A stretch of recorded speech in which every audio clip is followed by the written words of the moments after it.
From the beginning, I felt the pushing of Mr. Roulier always, research, pushing innovation, pushing the need of developing new tools. The CMI really looks hard at natural molecules, and so we take elements of nature and combine that with nutrient information that we know on how we grow plants.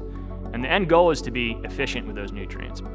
When we apply things like phosphorus to the soil in high pH or low pH environments, it gets complex and basically is not plant available anymore at all. And what the humic portion of TOP-PHOS does is it protects that phosphate molecule from actually being tied up with one of the other cations. In the case of phosphate, when you are speaking about superphosphate, you have monocalcium phosphate.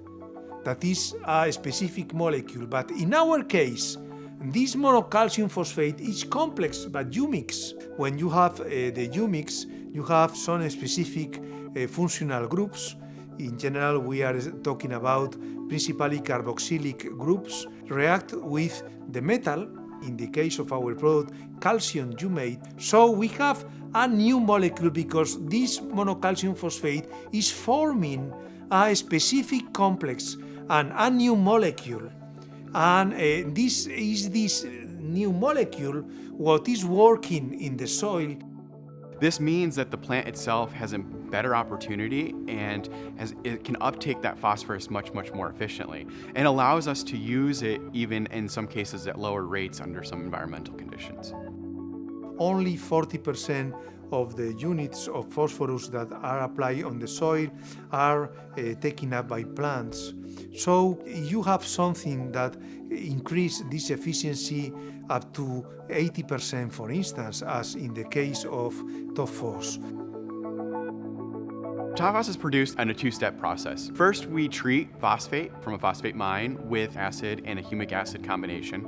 This is then run through a series of proprietary processes that basically complex and create that new molecule that we see in TOP-PHOS. The second step is the granulation process. So then that raw material powder is actually taken to a granulation plant and granulated in with either other active and raw materials or just the straight material by itself. During the granulation process, we have in each granule the presence of these complexes where we have phosphate. So it's not a coating, it's in the heart of the granule where we find this complex. After granulation, TOP-PHOS is then taken in bags, and that bag is either blended in a facility like I'm sitting in right now, or it's just spread directly right on the field as a normal fertilizer would be. And finally, you protect the environment because you have less runoff of phosphorus and you have less contamination of waters.